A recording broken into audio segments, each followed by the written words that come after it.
नमस्कार दोस्तों, मैं नंदन स्वागत करता हूं अपने YouTube चैनल सफलता नंदन सर ऑनलाइन पर।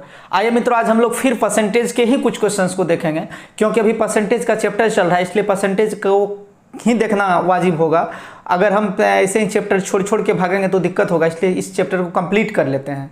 अभी एनटीपीसी और ग्रुप डी के लेवल का क्वेश्चन चल रहा है, कुछ दिन बाद फिर सीजीएल के लेवल का क्वेश्चन चलेगा। इस चैप्टर को एकदम जड़ से खत्म कर देना है। जैसे पोलियो उन्मूलन अभियान होता है, उसी तरह से परसेंटेज के प्रॉब्लम्स उन्मूलन अभियान होगा।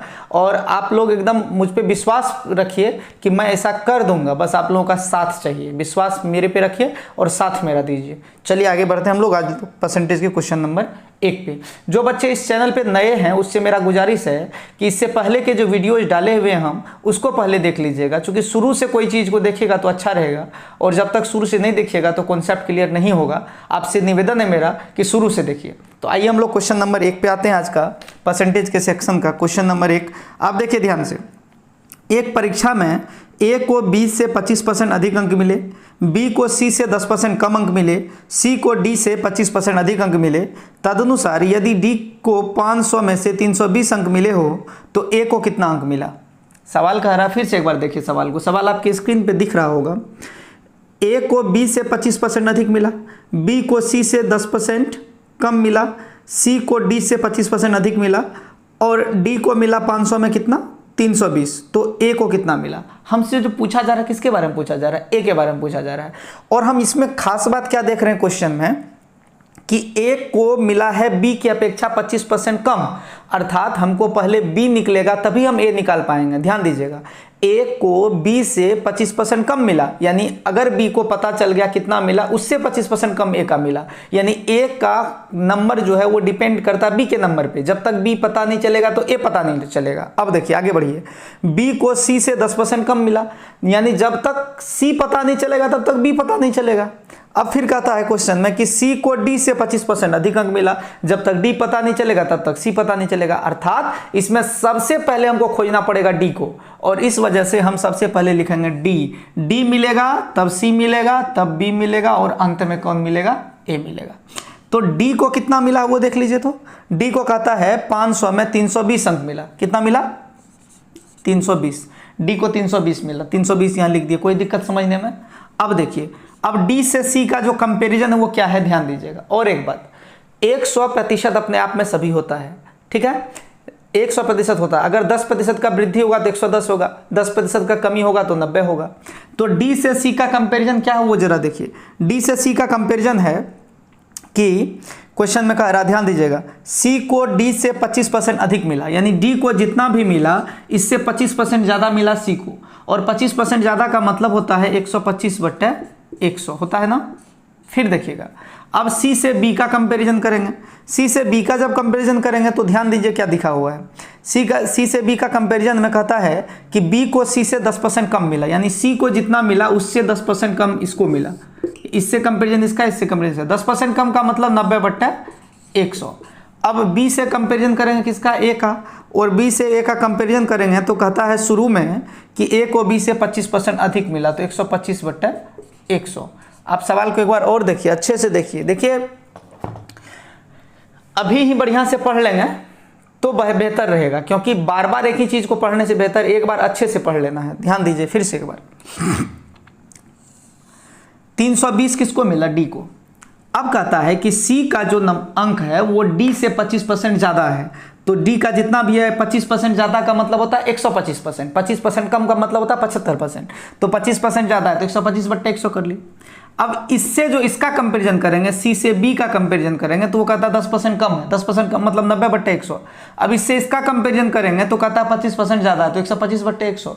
अब ध्यान दीजिएगा कि अब किसका निकलेगा। अगर हम इसको बराबर दे दें तो ये निकलेगा किसका। देखिए यहां तक जो आइटम था 320, ये मेरा क्या था, डी का। अगर हम यहां तक आते हैं तो ये निकलेगा सी का, अगर हम यहां तक आते हैं तो ये निकलेगा बी का, और अगर यहां तक कैलकुलेट कर देते हैं टोटल तो ये निकल जाएगा मेरे प्यारे ए का। तो आगे देखिए ध्यान से कैसे होगा। ये 5 हुआ, ये 4 हुआ, ये 5, ये 4, कोई दिक्कत। अब ध्यान दीजिएगा, 4 चौका 16, 16 से कटेगा कितना बार में, 16 दूना 32, 20 बार में, कोई दिक्कत। अब देखिए 20 गुना ये 5, ये 100 खत्म। अब देखिए 90 गुना 5, 9 × 5 = 45, यानी 50, अर्थात ए को कितना मिला 450 अंक, जो कि आपके मॉनिटर पे स्क्रीन पे दिख रहा होगा। कहाँ पे है? बी में। ऑप्शन नंबर बी इस प्रश्न का सही उत्तर होगा। आप लोग अच्छे से देख लीजिए, यही उत्तर होगा और सही उत्तर होगा। एक बार देख लीजिएगा इत्मीनान से, सही उत्तर है कि नहीं है, ठीक है। और अगर आप इसको बना लिए हैं तो एक क्वेश्चन इसी से रिलेटेड हम आपको देंगे, जो इससे थोड़ा सा एक स्टेप है या एक लेयर ज़्यादा वाला क्वेश्चन रहेगा। ये क्वेश्चन जितना लेयर में है उससे एक लेयर ज़्यादा वाला क्वेश्चन होगा, थोड़ा सा इससे हायर क्वेश्चन होगा जो अभी आपको देंगे। तो इसलिए पहले इसको समझना जरूरी है, क्वेश्चन समझना जरूरी है सबसे पहले, ठीक है। देख लीजिए इसको बढ़िया से। अच्छा, पहले हम डी क्यों लिखे? क्योंकि डी नहीं निकलेगा तो सी नहीं निकाल पाएंगे, सी नहीं निकलेगा तो बी नहीं निकाल पाएंगे, बी नहीं निकलेगा तो ए नहीं निकाल पाएंगे। क्वेश्चन के हिसाब से, क्वेश्चन पढ़ने पे ये पता चला था हमको, ठीक है। अब हम इसको हटा देते हैं, एक नेक्स्ट क्वेश्चन आपको देते हैं। अगर आप नहीं समझे हैं तो कोई बात नहीं, अगला क्वेश्चन में फिर से धैर्यपूर्वक समझिएगा। 2 नंबर क्वेश्चन अगर समझ जाइएगा तो एक नंबर अपने आप समझ में आ जाएगा, क्योंकि इससे थोड़ा भारी है, और अगर आप उसको समझ लेते हैं तो ये अपने आप समझ में आपका आ जाएगा। तो क्वेश्चन नंबर 2 आपके स्क्रीन पे रहा, ये क्वेश्चन नंबर 2, वहां देखिए। एक परीक्षा में जिसमें पूर्णांक 500 थे, एक परीक्षा है जिसमें पूर्णांक कितना था? 500 था। कहता है ए को बी से 10% कम मिला। ध्यान दीजिएगा, फिर इसमें क्या कहता है? ए को बी से 10% कम मिला, अर्थात ए का तभी निकलेगा जब बी का पता रहेगा, ठीक है। यानी बी से मतलब ए से पहले हमको बी का नंबर चाहिए। कहता है बी को सी से 25% अधिक मिला, बी को सी से 25% ज़्यादा मिल गया, यानी सी को जितना मिला उसके हिसाब से बी पता चलेगा। यानी इसमें भी उल्टा जा रहा है, सी को डी से 20% कम मिला, सी का तभी पता चलेगा जब डी का पता चलेगा, अर्थात इसमें भी उल्टा लिखना है, ठीक है। उल्टा लिख करके क्वेश्चन को सोल्व कीजिए। क्वेश्चन आपका रहा बड़ा सा, देख लीजिए, सोल्व कीजिए फटाफट।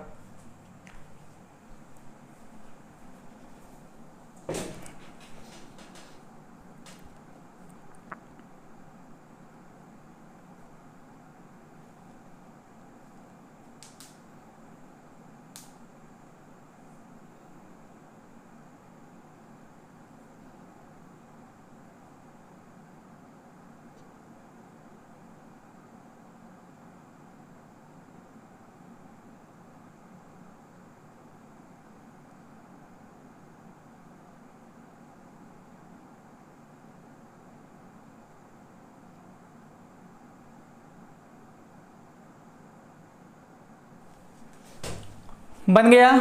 कितना परसेंट आंसर आया फटाफट आप लोग बता दीजिए कमेंट के माध्यम से, कमेंट करते रहिए। और हाँ, हर एक कमेंट का हम जवाब नहीं दे पाते, इसका मतलब ये नहीं कि हम आपका कमेंट देखते नहीं है, कमेंट आपका हर एक देखते हैं लेकिन जवाब नहीं दे पाते हैं, ये दुर्भाग्य है। लेकिन चलिए कमेंट करते रहिए। हो गया क्या? बन गया? अब मैं इसको समझाने का प्रयास करता हूँ, आप समझिए इसको कैसे बनेगा, ये देख लीजिए ध्यान से। देखिए, सबसे पहले ये जानना है कि इसमें भी उल्टा चलेगा। डी पता रहने के बाद सी पता चलेगा, सी पता रहने के बाद बी पता चलेगा, और बी पता रहने के बाद ही ए पता चल पाएगा, ठीक है। ये क्वेश्चन है। अब इससे पहले डी में दिया हुआ था 360 अंक, ऐसा कुछ था, या 320 था, इससे पहले वाले क्वेश्चन था ना। लेकिन इसमें डी के बारे में कहा था कि डी को पूर्णांक में कितना प्रतिशत अंक प्राप्त हुए। यहाँ डी पूछ रहा है तो ब्रैकेट खाली छोड़ दिए, या फिर एक्स दे दीजिएगा तो एक्स दे दीजिए। यहाँ पे क्या दे देंगे? एक्स दे देंगे, यहाँ पे एक्स दे देंगे, ठीक। अब डी से सी का कंपैरिजन में क्या कह रहा है? उल्टा पढ़िए, नीचे से चलिए। सी को डी की अपेक्षा 20% कम मिला, यानी सी को जो है डी से 20% कम मिला, यानी डी को अगर एक्स मिला है तो इससे 20% कम, यानी 80/100।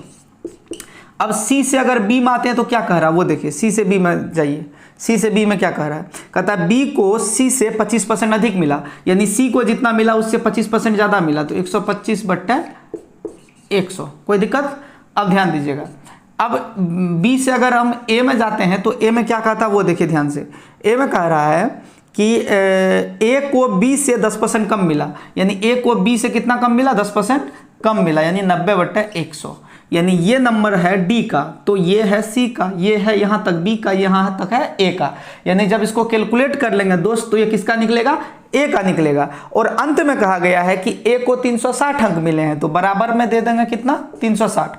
अब इसको कैलकुलेट कर देते हैं, ये 4 हो जाएगा, ये 5 हो जाएगा, यानी 20 चौका 80, 20 पंचे 100, 25 पंचे 100, 25 चौके 25 पंचे 100, 25 चौके 100, 5 5 कट गया, 4 4 कट गया, कोई दिक्कत? 9 चौके 36, ये कितना आ गया?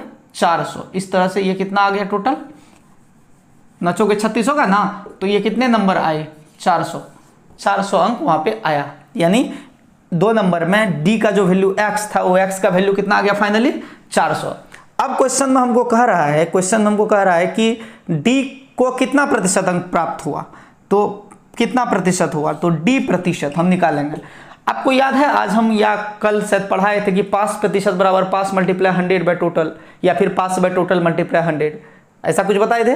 तो ये डी का वैल्यू कितना निकला 400, बट्टे हम दे देंगे टोटल जितना है, कितना है टोटल 500 है, और परसेंटेज निकालना है तो क्या करेंगे 100% से मल्टीप्लाई कर देंगे। अब ये कट जाएगा, देखिए 1 0 1 0 1 0 कट गया, ये 5 से इसको कटा दीजिए, 20 5 100 हो जाएगा, और 20 100 के 80। इस प्रकार इस प्रश्न का उत्तर हो गया 80%। आप, मुझे पूरा विश्वास है कि आप लोग समझ रहे होंगे, और अगर नहीं भी समझ में आता तो अगला क्वेश्चन का इंतजार जरूर कीजिए, क्योंकि जो बीत गई सो बात गई, जब जागो तभी सवेरा। ठीक है, तो आगे बढ़ते हैं हम लोग। इसको समझ गए तो ठीक है, नहीं समझे आगे बढ़ते हैं। आप जब वीडियो समाप्त होगा तो फिर से एक बार रिप्ले करके देख लीजिएगा और एक एक बात को सुनिएगा, ठीक ना। बढ़े जी, थोड़ा सा बोर्ड को सैनिटाइज कर देते हैं, इसमें सैनिटाइजर मिला के रखे हैं। चलिए आगे बढ़ते हैं। आप लोग अपना अपना ख्याल रखिएगा, ठीक ना, आप लोग पे ही मैं निर्भर हूँ। और हाँ, एक बात, बहुत सारे गार्जियन का फ़ोन आ रहा है, जानते हैं, बहुत सारे गार्जियन, अंकल लोग आंटी लोग फ़ोन की कि सर कैसे हैं। हमको बड़ा तज्जुब लगा, भाई ये सब इतना दिन से तो पढ़ा रहे हैं, कोई फ़ोन ही नहीं आया। गार्जियन का कुछ फ़ोन आया कि सर कैसे हैं आप सुरक्षित हैं ना, आपके परिवार में सब कैसे हैं। तो जब 2-4 कॉल आया, 5 कॉल ऐसा आया, मतलब एक दिन में नहीं, बार बार करके, तो हमको ऐसा लगा कि आखिर गार्जियन इतना फ़ोन क्यों कर रहे हैं, क्या बात है, क्या मामला है।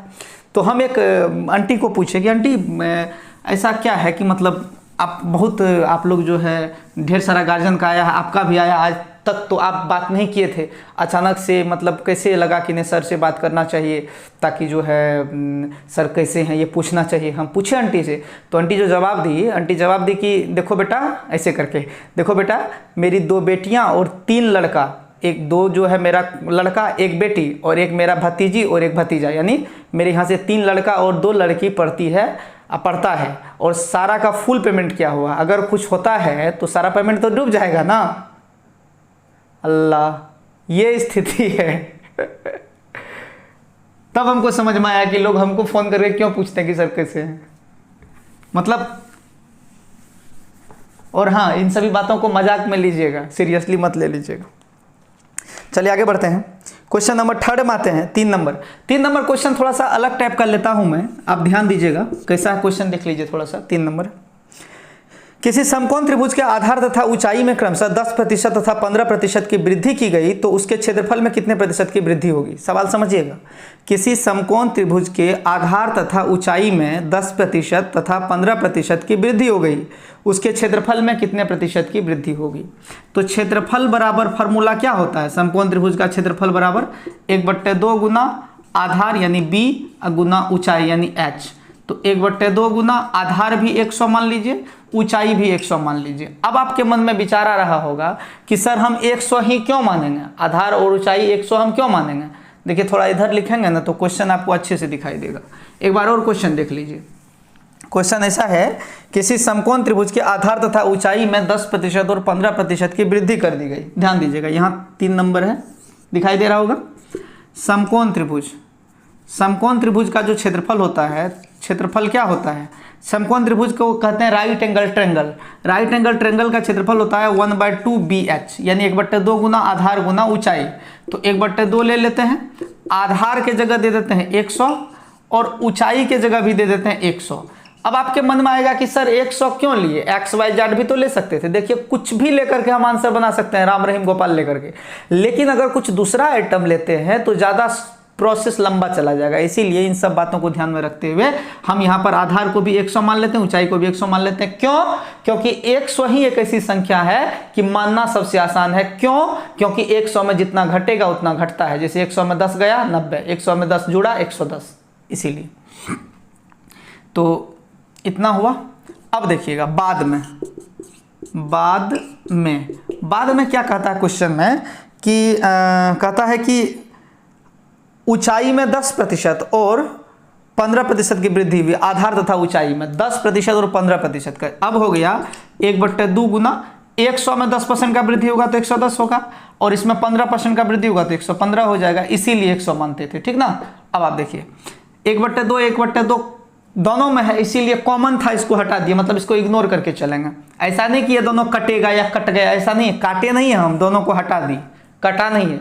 एक बात बताइए, मेरा और आपका कंपैरिजन करना होगा कि मतलब मेरा और आप में क्या अंतर है। तो मेरे पास एक गाय है एक भैंस है, मान लेते हैं एग्जांपल में, मेरे पास एक गाय है और एक भैंस है, और आपके पास भी एक गाय है और एक बैल है।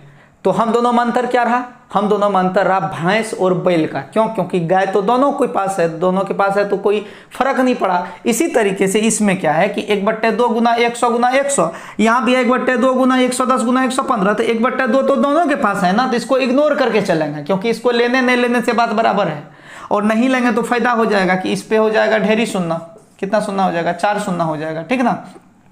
और इसको जब मल्टीप्लाई करेंगे तो आप ध्यान दीजिएगा, यहाँ 11 है ना, 11 से गुना कीजिए, 11 5 55 के 5 हासिल 5, 11 1 या 11 गुना 11 121 होगा, 121 और 5 कितना होगा 126, और एगो शून्य है धाई सिर्फ, ठीक है, शून्य दे दीजिए। अब यहाँ से हम लोग निकाल सकते हैं कि कितना प्रतिशत का वृद्धि हुआ। अब यहाँ से वृद्धि प्रतिशत निकालने का जहाँ तक फार्मूला है, तो यहाँ पर फार्मूला होता है वृद्धि प्रतिशत का, आपको हमने दिया था वृद्धि प्रतिशत का फार्मूला, जो बच्चे रेगुलर आते हैं उसको पता है कि अंतर बट्टे छोटा गुना 100 होता है। ये है 12,650, ये है 10,000, तो अंतर करेंगे तो 2,650 हो जाएगा, छोटा क्या हो जाएगा 10,000 हो जाएगा, और गुना क्या हो जाएगा 100। जब इसको कटाएंगे 1 2 3 1 2 3 3 कट गया, तो ये इस तरीके से होगा, ये हो गया 265 बट्टे में कितना हो जाएगा 10। जब किसी संख्या को 10 से भागा देना हो तो एक अंक बाद दशमलव देते हैं, तो ये इस तरीके से हो जाएगा 26.5 इस प्रश्न का उत्तर हो जाएगा, ठीक ना। 26.5 इस प्रश्न का उत्तर हो गया, जो कि किस ऑप्शन में है आपका। 26.5 को हम लोग 26.5 भी बोलते हैं लेकिन प्यार से, तो इसको बोलेंगे 26.5% इस प्रश्न का उत्तर हो गया। कोई दिक्कत आप लोगों को समझने में। एक बात और बताते हैं हम कि जब इतना मान लीजिए 1/2 को इग्नोर किए, 100 माने 10% वृद्धि 110 माने, 100 माने 15% वृद्धि 115 माने, जब इतना काम हम किए तो ये फार्मूला नहीं लगाएंगे तो क्या होगा, आंसर नहीं आएगा, क्या आएगा। देखिए 100 मानने का 2 फायदा है। पहला फायदा तो आपको नजर आ गया कि 100 से 10 बढ़ा तो 110 हुआ, 100 से 15 बढ़ा तो 115 हुआ। दूसरा जो सबसे बड़ी फायदा है वो ये है कि देखिए ध्यान दीजिएगा कि जब प्रतिशत लास्ट में आएगा, जैसे कि यहाँ कैलकुलेट करके 10,000 आया, यहाँ कैलकुलेट करके 12,650 आया, अब अगर यहाँ पे ऊपर में खाली 0 0 0 नजर आ रहा है तो ऐसी स्थिति में सवाल बहुत आसान हो जाता है। देखिए कैसे, इसमें बस हमको 100 बचाना है, बाकी उड़ा देंगे। 100 बचाना है तो कितना अंक बाद दशमलव देंगे कि 100 बच जाएगा। दिमाग ये लगो, ये 10,000 है, कितना अंक बाद दशमलव देंगे कि 100, इसमें खाली ये दिमाग रखना, इसको किसी तरह से 100 बना देना। तो क्या करेंगे, 2 अंक बाद दशमलव देंगे तो 100 बनेगा, देखो यहाँ पे दशमलव देंगे 100 बन जाएगा। उसी तरीके से 2 अंक बाद दशमलव यहाँ दे देंगे, 1 2 यहाँ हो जाएगा। तो अब अगर इस दशमलव को हम मानते हैं तो देखिए क्या हो गया, यहाँ पर होगा 100, यहाँ हो गया 126.5, है ना। समझिएगा, हम किसी तरीके से यहाँ पर आए और यहाँ तक आने के बाद जब कंपैरिजन में 0 नजर आए, जैसे कि अगर कोई हमको बोले इसको कंपैरिजन करो, इसको कंपैरिजन करने के लिए अगर कोई बोल दे, साइड में मैं लिखता हूँ ताकि आपको समझ में आ जाए। अगर कोई हमसे कहेगा कभी भी कि इसको कंपैरिजन करो कितना प्रतिशत अधिक है, तो हम क्या करेंगे पता है, हम ऐसे करेंगे, इसका आधा कर देंगे, कितना हो गया 1000, इसका आधा कर देंगे, कितना हो गया 24 का आधा 12, 84 का आधा 42 हो गया। नहीं समझ रहे बात को। इसका कंपैरिजन अगर बोलेगा ना कि कितना प्रतिशत का वृद्धि हुआ, तो हम वृद्धि प्रतिशत का फॉर्मूला नहीं लगाएंगे, दिमाग लगा देंगे। जहां खाली 6 0 नजर आए वहां पे आप दिमाग लगा सकते हैं। इसका आधा करेंगे 1000 हो गया, इसका आधा करेंगे 1242 हो गया। अब यहाँ पे कितना अंक बाद दशमलव देंगे कि 100 हो जाएगा, यहाँ पे 1 अंक बाद दशमलव देंगे 100 हो जाएगा, यहाँ पे 1 अंक बाद दशमलव देंगे 100 हो जाएगा। तो ये कितना हुआ 100 और ये कितना हो गया 124.2, तो यहाँ आंसर हो जाएगा 24.2%। ये वृद्धि है। समझ गए बात को? नहीं समझे बात को? क्यों नहीं समझ रहे हैं? नहीं समझे? चलिए, रेगुलर बच्चे तो समझ गए होंगे, बाकी इरेगुलर का पता नहीं। अच्छा, जो इसको नहीं समझे हम क्या बोले हैं, हम बोले हैं कि इसको 100 बनाना, तो 2 अंक बाद दशमलव देंगे यहाँ पे, इसको भी 2 अंक बाद दशमलव देना पड़ेगा, तो यहाँ पे तो ये बन गया 100, ये बन गया 126.5, तो वृद्धि कितना हुआ 26.5 का। जो नहीं समझे रेगुलर क्लास कीजिए, समझ में अपने आ जाएगा, ठीक ना। करत करत अभ्यास ते जड़मिति होत सुजान, रसरी आवत जाते सिर पर पड़त निशान। और एक ही बार में चाहिएगा तो इसके लिए भी एक दोहा है, एके साथे सब सधे सब साथे सब जाए, यानी एक ही बार में अगर सब कुछ करना चाहिएगा कुछ नहीं हो पाएगा, और एक बार में एक काम कीजिएगा तो सब काम धीरे धीरे अपने आप हो जाएगा। ठीक ना, चलिए आगे बढ़ते हैं हम इसको लेकर। क्लास में ना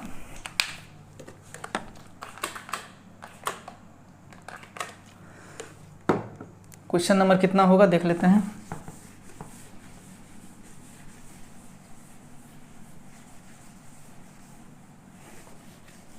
हालांकि अब मिट जाता है ठीक से, जाड़ा मिटने में बड़ा दिक्कत होता था, गर्मी में तो ठीक से मिट ही जाता है। अगला क्वेश्चन देखिएगा आप लोग, अगला क्वेश्चन भी इसी तरीके से कुछ है। आप 100 मानिएगा तो तुरंत बन जाएगा, 100 नहीं मानिएगा तो थोड़ा टाइम लगेगा। अगला क्वेश्चन भी इसी तरीके से मैंने दिया है, डिजाइन किया है कि 100 मानिएगा तो जल्दी बनेगा, 100 नहीं मानिएगा तो थोड़ा लेट लगेगा। अब अगला क्वेश्चन आपका 4 नंबर है, ध्यान दीजिएगा 4 नंबर में क्या है। कहता क्वेश्चन में एक वृत्त की त्रिज्या में 10% की वृद्धि की गई तो उसके व्यास, परिधि और क्षेत्रफल में कितने प्रतिशत की वृद्धि होगी। इसको देखिए, ये अलग टाइप का क्वेश्चन है, इसमें मैं फार्मूला दूंगा तो बन जाएगा। कहता है एक वृत्त की त्रिज्या में 10% की वृद्धि की गई, उसके व्यास, परिधि और क्षेत्रफल में कितने प्रतिशत की वृद्धि की जाएगी। तो मैं स्टार देके कुछ नोट लिखा देता हूं, ध्यान दीजिएगा, इसको लिख लेना है या दिमाग में रखिएगा, नहीं भी लिखिएगा चलेगा। जब किसी वृत्त की, दिखाई दे रहा है ना, त्रिज्या में, जब किसी वृत्त की त्रिज्या में x प्रतिशत की वृद्धि अथवा कमी हो जाए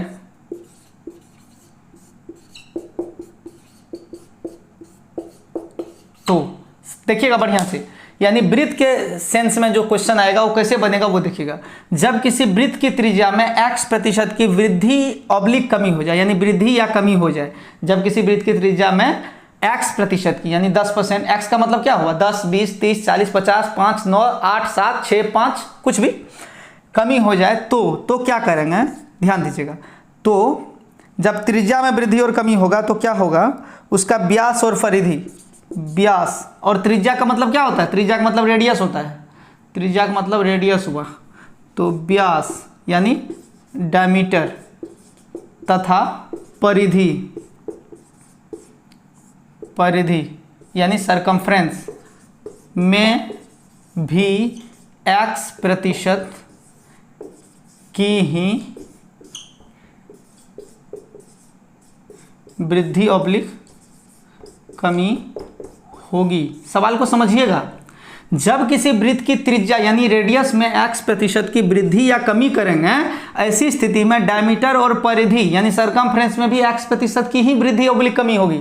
यानी वृत्त का त्रिज्या में 10% वृद्धि, कोई पूछ देगा व्यास में कितना, कहिएगा 10, वृत्त की त्रिज्या में 20% वृद्धि, भाई परिधि यानी सरकमफ्रेंस में कितना, तो 20, यानी जितना होगा उसके साथ, यानी जो व्यवहार किया जाएगा त्रिज्या के साथ वही हो जाएगा अपने आप व्यास और परिधि के साथ, यानी डायमीटर और सरकमफ्रेंस के साथ। रेडियस पे ही निर्भर करता है डायमीटर और सरकमफ्रेंस, ठीक है। लेकिन ध्यान दीजिएगा, लेकिन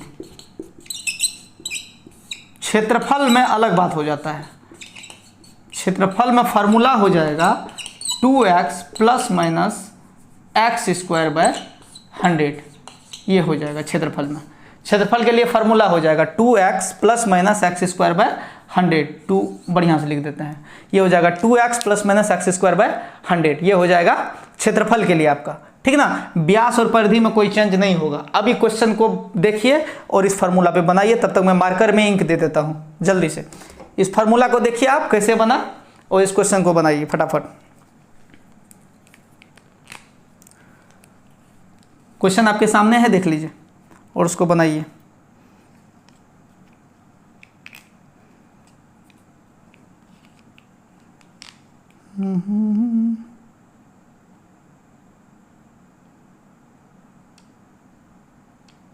जितने बच्चे वीडियो देख रहे हैं ध्यान से सुनिए, इसमें जो टिकटॉक चलाने वाले हैं वो हमको फॉलो कर सकते हैं। मैं टिकटॉक पे भी आ गया हूँ, इसी नाम से सफलता नंदन सर के नाम से आप टिकटॉक पे सर्च कीजिएगा तो मेरा थोपड़ा आ जाएगा, ठीक ना। और वहाँ भी मैं कॉमेडी वॉमेडी करता रहता हूँ। कॉमेडी मतलब आपको जो हमको जानता है उसको अच्छा लगेगा, जो नहीं जानता उसको अच्छा नहीं लगेगा।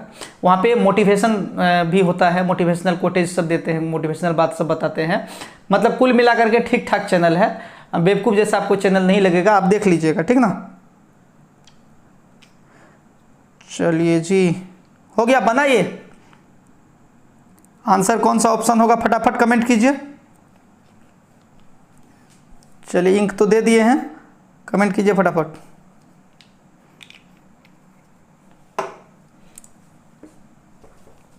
फटाफट फटाफट। इसको पहले हम हटा देते हैं, इसको जो ये नोट लिखे थे। यानी सीधा है कि जितना वृद्धि या कमी होगा तो कितना होगा, फटाफट फटाफट फटाफट।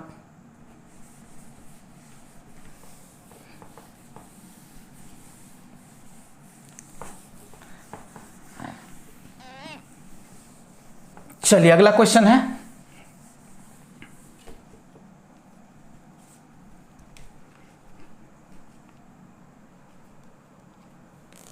ध्यान दीजिएगा। अगला क्वेश्चन आपका दिया गया है, या यही क्वेश्चन है, क्वेश्चन नंबर कितना था, 4 है। कहता है कि किसी वृत्त की त्रिज्या में 10% की वृद्धि किया गया तो व्यास और परिधि तथा क्षेत्रफल में कितना वृद्धि होगा। तो सिंपल है कि व्यास में भी 10% का वृद्धि हो जाएगा, यानी जितना त्रिज्या में उतना व्यास में होगा। परिधि में भी 10% का वृद्धि हो जाएगा, ठीक है। लेकिन क्षेत्रफल में जब हम आएंगे तो ये हो जाएगा 2x, यानी 2 गुना 10 प्लस माइनस। वृद्धि होगा तो प्लस यूज करेंगे, कमी होगा तो माइनस।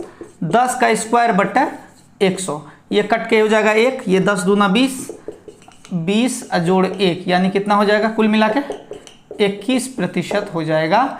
और इस प्रश्न का उत्तर होगा, आपका उत्तर होगा, आंसर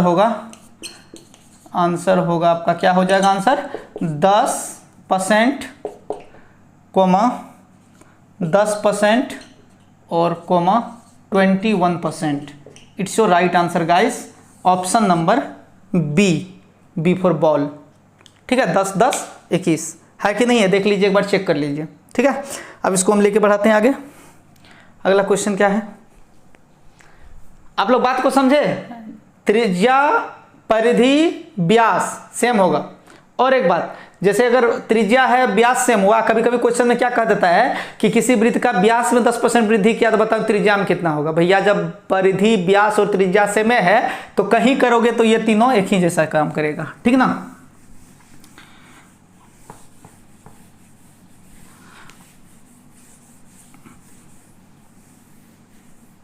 चलिए आगे का क्वेश्चन है 5 नंबर क्वेश्चन, ध्यान दीजिएगा। अगला क्वेश्चन 5 नंबर में क्या है, देखिएगा अच्छे से।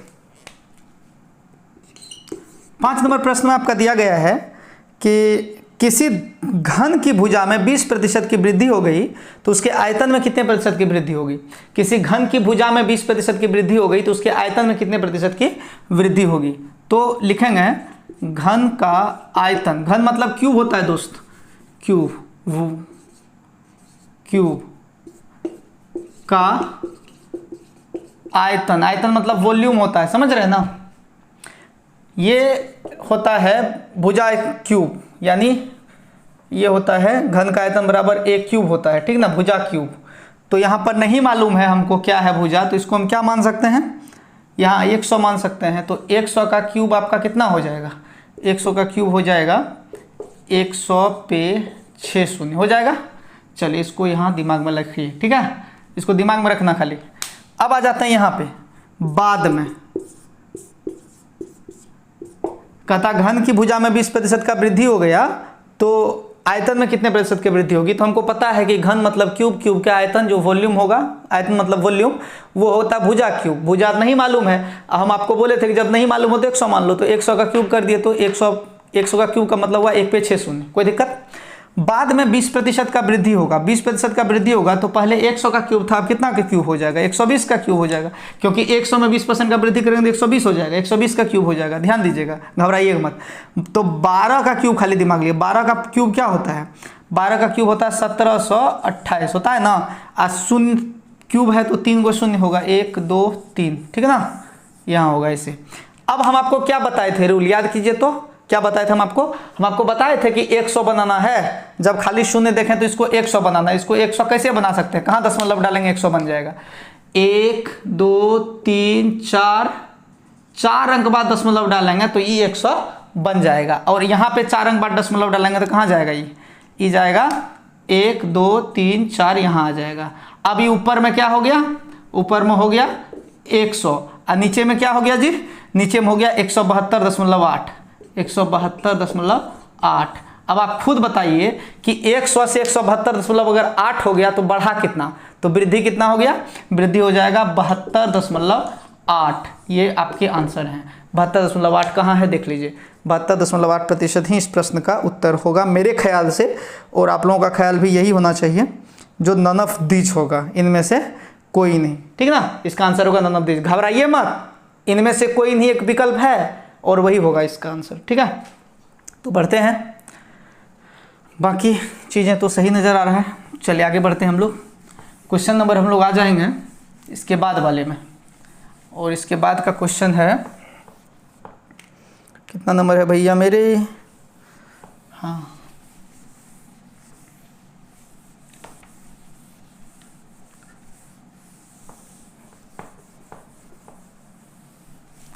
इसके बाद का क्वेश्चन है दोस्त, ध्यान दीजिएगा। क्वेश्चन नंबर 6 है और इस प्रकार से है, एकदम ध्यान दीजिएगा। 6 नंबर, दो संख्याओं का योग 520 है, उनमें बड़ी संख्या 4% कम कर दिया गया, छोटी 12% बढ़ा दिया गया, तो प्राप्त संख्या समान होगी। उनमें से छोटी संख्या कौन सी है, तो वही वाला बड़ी छोटी, चलिए ओह नाम है, बड़ी छोटी संख्या का नाम है, आप लोग क्या सोचे, ठीक ना, ध्यान दीजिएगा। बड़ी कितना है, देखो 4% बड़ी को कम कर दिया जाए, बड़ी 4% कम करेंगे तो ये हो जाएगा 96, और छोटी को कितना बोला 12% बढ़ा दिया जाए तो ये कितना हो जाएगा 112।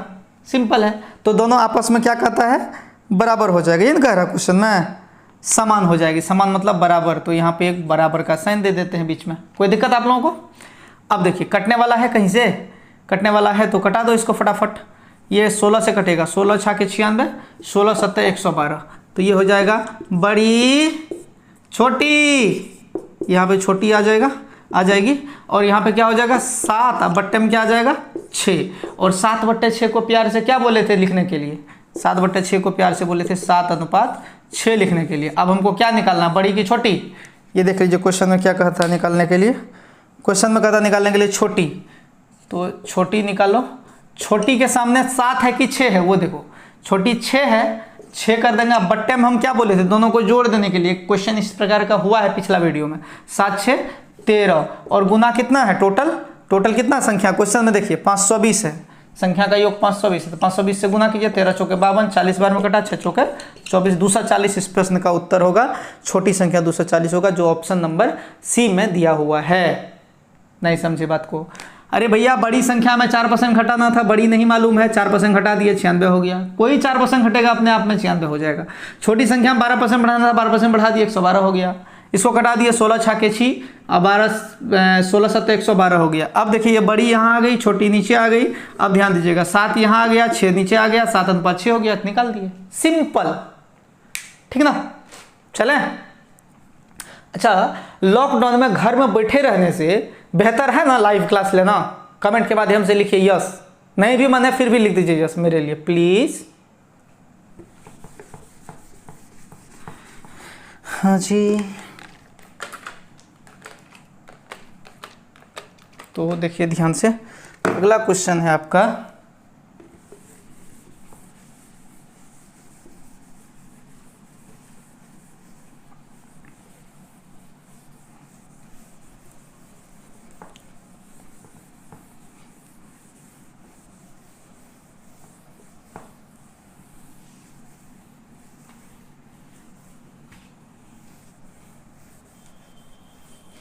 अगला क्वेश्चन 7 नंबर है सर, हाँ अगला क्वेश्चन 7 नंबर है, और 7 नंबर क्वेश्चन, बहुत ही अच्छा क्वेश्चन है, चुनाव पे आधारित प्रश्न है। चुनाव पे आधारित प्रश्न मैंने बताया था, एक सज्जन बोले थे यूट्यूब पे कि सर चुनाव पे आधारित प्रश्न, स्टूडेंट ही है, बढ़िया स्टूडेंट है, ऐसा नहीं कि खराब है, मुझे बोलने का आदत है इसलिए इसे बोल रहे हैं कि सर चुनाव से, इलेक्शन से रिलेटेड क्वेश्चंस को एक साथ क्यों नहीं बता दिया। मेरे दोस्त, मेरे भाई, मेरे जिगर के टुकड़े, आपको मैं बता दूं कि मैं सब क्वेश्चन बताऊंगा, भारी से भारी क्वेश्चन बताऊंगा, लेकिन आप ये सोचिए कि मास क्या कह रहा है। मास यही कह रहा है कि आप धीरे धीरे चलिए, ठीक ना, धीरे धीरे चलिए। तो हम एक फिर क्वेश्चन लेके आए हैं आज, 7 नंबर क्वेश्चन लेके आए, चुनाव से आधारित प्रश्न। एक चुनाव में 3 उम्मीदवारों ने भाग लिया। जीतने वाले उम्मीदवार को 45% मत मिला और तीसरे स्थान पर रहने वाले उम्मीदवार को 25% मत मिला। यदि दूसरे स्थान पर रहने वाले उम्मीदवार 4500 मतों से चुनाव हारा हो तो कुल कितने मतदाताओं ने मतदान किया। सवाल फिर से देखिएगा, 3 उम्मीदवार हैं, पहला, दूसरा, तीसरा, तीनों जीत जाएगा? छी पापी सब, एक वो जीतेगा। अब कहता है 3 उम्मीदवारों ने भाग लिया, जीतने वाला उम्मीदवार 45% मत प्राप्त किया, यानी जीतने वाला 45% प्राप्त किया, ठीक है, और तीसरे स्थान पर रहने वाला 25%, तीसरे स्थान पर रहने वाला 25%। अब एक बार मथा लगाइए आप कि 45% जीतने वाला लेके भाग गया और तीसरा स्थान पे जो रहा वो कितना भाग गया? 25%। तो ये दोनों को जोड़ेंगे तो 70 हो जाएगा। 45 और 25 जोड़ेंगे 70 नहीं होगा जी, 70 हो जाएगा। तो अब जो बाकी बचा 30%, वो तो इसी के नसीब में न गया, 30% वोट, तब ना होगा 100%। आखिर वोट गया कहाँ? चलिए, तो अब हार और जीत किस में होगा? 45-30 में कि 30-25 में कि 45-25 में? रनर और विनर जो होता है ना, ऊपर वाला फर्स्ट और सेकंड रहता है, तो इन दोनों में हार और जीत होगा। ये दीदी कहेंगे हम जीत गए, ये भैया कहेंगे हम हार गए। तो देखिए ध्यान से क्या कहता है क्वेश्चन में, कहता है कि दूसरे स्थान पर रहने वाला उम्मीदवार 4500 मतों से चुनाव हार गया, तो इसका डिफरेंस से ना हारा होगा। इसका डिफरेंस कितना है? 15%। 15% से हारा होगा, तो 15% जो डिफरेंस होगा, 45 और 30 का जो अंतर होगा, उसी से ना हारेगा। तो इसका अंतर 15% है, जो कहता है 4500 मत है। अब कहता है कुल डाले गए मतों की संख्या क्या है, तो टोटल पूछ रहा है। टोटल अपने आप होता है 100% बराबर कर लेंगे वाट, और वाट बराबर आप लोग को निकालने आता होगा। 100 ऊपर जाएगा, 15 नीचे आएगा, गुना हो जाएगा 4500, 15 तिया 45, 300 बार में कटेगा, और ये 300 पे कितना शून्य? 2 शून्य आ जाएगा। इस प्रकार इस प्रश्न का उत्तर हो जाएगा 30,000, जो कि ऑप्शन नंबर कितना में है? बी में अवेलेबल है। ठीक है, आप लोग बढ़िया से देख लिए। पहला उम्मीदवार को 45 मिला, दिया हुआ था सवाल में। तीसरा को मिला 25, तो 45 और 25 जोड़ करके कितना होता है? 70। अब जो बच गया वो तो सेकंड वाले को मिलेगा। 100 में 70 निकल गया, बचा 30, 30 बचा सेकंड वाले को। 45-30 का जो डिफरेंस होगा, इसी से हार जीत हुआ है, 15 से हार जीत हुआ है, और हार जीत है 4500 मत, तो 15% बराबर 4500 मत। ये 4500 सवाल में दिया हुआ, वहां देख सकते हैं आप। और 100% बराबर वाट के बाद आप लोगों को प्रोसेस पता है। क्लास कैसा लगा आप लोग बताइए। आप लोग अपना खूब ख्याल रखिए, अपने बारे में एकदम हमेशा सोचिए। क्यों? क्योंकि अभी जो स्थिति है, सोशल डिस्टेंस बना के रखिएगा। अभी जो स्थिति है, इसमें क्या है कि आप अपने आप को और देश को तभी बचा सकते हैं, अपने परिवार वाले को, जब आप डिस्टेंस मेंटेन कीजिएगा। इसीलिए हम भी आप लोगों से दूर हैं, ठीक ना। आप तमाम दोस्तों का बहुत बहुत धन्यवाद। Bye bye.